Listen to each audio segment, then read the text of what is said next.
You may now subscribe.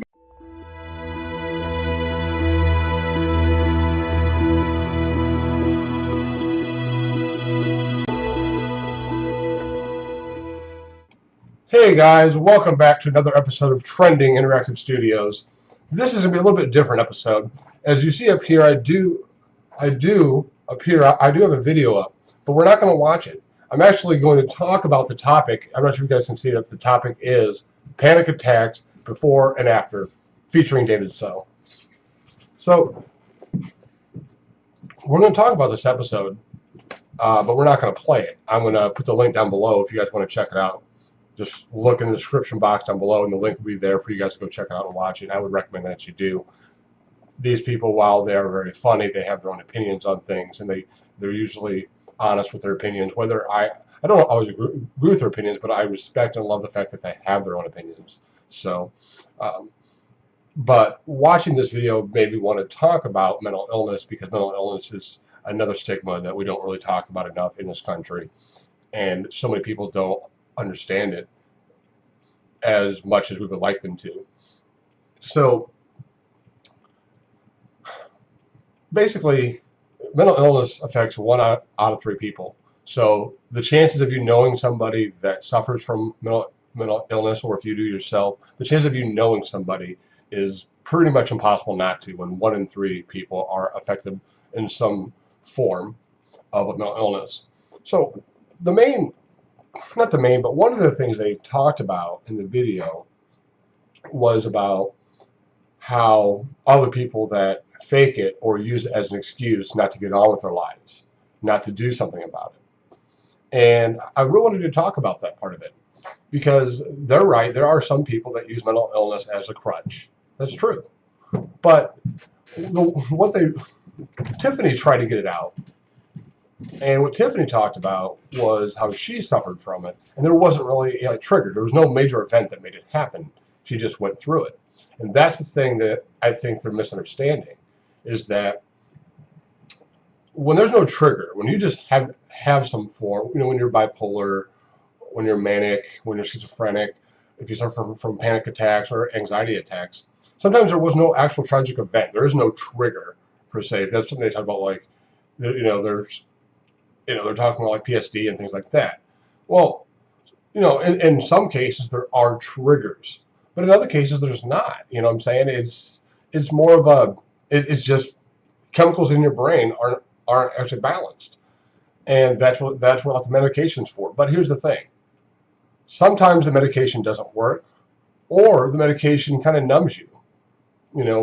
And I personally, one of my really good friends is married to somebody that's like that, where the medication with her, the amount of medication that she has to take, pretty much, there's nothing she really can do about it. I mean, but I've seen her without the medication, and there's no way she can. People say, well, they use medication for everything and blah blah blah blah. Hey, I agree. They prescribe too much medicine in this country. There is no doubt about that. Prescription drugs and the amount of money that goes on in that market is insane. I completely agree with that 100%.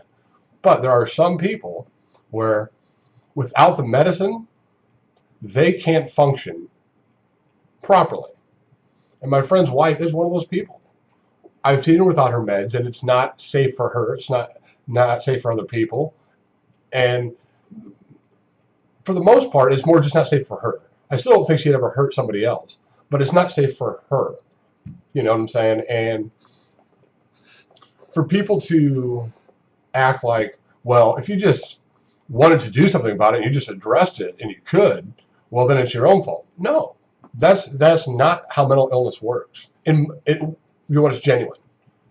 When people have genuine mental illness, it depends on the severity. It depends on the medications that they have to give you. There's so many variables that go into this. So I want to clarify that I'm not judging Bart and Gio and Joe and David and Julia and Tiffany in any way. Knowledge is power, and on this is something that I have personal experience with because of my best friend. Well, because of my friend, and because also of other people that I know. I mean, I also have family members that suffer through some form of mental illness. So sometimes it's just not as easy as, well, once you know the problem, you can just fix it. Mental illness isn't like breaking your leg or breaking your arm where, okay, we know what happened, now we can just put a Band-Aid on it and it's all better. It's just not how mental illness works. So there's so many variables, whether it be medication, therapy, combination of those things. The best thing you can do as a family member of somebody that has mental illness or a friend is to listen, just to be there for them. You don't even necessarily have to talk, but listen. Listening is a huge key. And you could give your advice where you think it's needed and justified.